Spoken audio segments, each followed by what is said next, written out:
Q9 news కు స్వాగతం.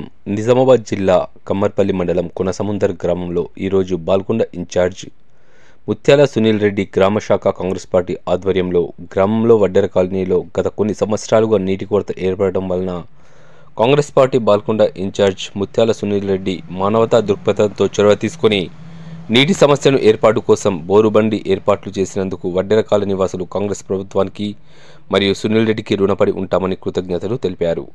ఇట్టి కార్యక్రమంలో Congress party market committee director Jaidilatha, గ్రామశాఖ అధ్యక్షులు జైడి శ్రీనివాస్, పేరం సుధాకర్, సామ ప్రతాప్ రెడ్డి, గట్టు హనుమాన్లు, కొలిప్యాక బుర్రయ్య, చెంగల అశోక్, గమ్మ శ్రీనివాస్, చెంగల నర్సయ్య, వడ్డెర కాలనీ కుల పెద్దలు, కాంగ్రెస్ కార్యకర్తలు, నాయకులు తదితరులు ఇట్టి కార్యక్రమంలో పాల్గొన్నారు. ఎప్పటికప్పుడు వార్తలను వీక్షించేందుకు Q9 న్యూస్ ని సబ్స్క్రైబ్ చేసుకోండి, లైక్ చేయండి, షేర్ చేయండి. విలువైన సమాచారాన్ని ముందుగా మీరే తెలుసుకునేందుకు బెల్ బటన్ ని క్లిక్ చేయండి.